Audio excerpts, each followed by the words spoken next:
अक़लियती वज़ीर ज़मीर अहमद खान का एक और बड़ा और बेहतरीन कदम है। अक़लियती बच्चों को महकमा पुलिस में भर्ती कराने के लिए ट्रेनिंग की स्कीम निकाली गई है, जो कि महकमा अक़लियती बहबूद के तहत तकरीबन 400 बच्चों को ट्रेनिंग दी गई है, जिसमें से तकरीबन 150 लड़कियां और 250 लड़के हैं। और ये ट्रेनिंग लड़कियों के लिए पंढरपुर, जो कि मंडिया डिस्ट्रिक्ट में आता है, और लड़कों के लिए बेलगाम जोन में जो है ट्रेनिंग दी गई है। दोनों का जो ट्रेनिंग का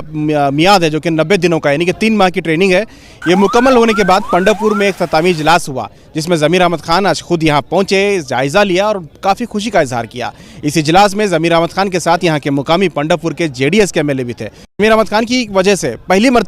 कर्नाटक में पहली मरतबा महकमा अक़लियती की जानिब से, अक़लियती बहबूद की जानिब से ये अक़लियती बच्चों को, माइनॉरिटीज़ बच्चों को इस तरह की ट्रेनिंग दी गई है। और ये भी बताया गया है कि न सिर्फ पुलिस महकमा बल्कि दीगर एग्ज़ाम्स जितने भी कॉल फॉर्म किए जाएंगे कर्नाटक में, इस तरह के कॉम्पिटिटिव एग्ज़ाम के ट्रेनिंग का कैंप अलग अलग जगह पर लगाया जाएगा और बच्चों को सेलेक्ट किया जाएगा। इस जो PSI की ट्रेनिंग कैंप में तकरीबन 2000 से ज़्यादा बच्चों ने अप्लाई किया था, जिसमें से 400 बच्चों को सेलेक्ट किया गया है। कुल मिला के ज़मीर अहमद खान ने काफ़ी खुशी का इजहार किया और ये भी कहा कि जिस तरह से ट्रेनिंग हुई है, इससे लगता है कि आने वाले दिनों में अगर सरकार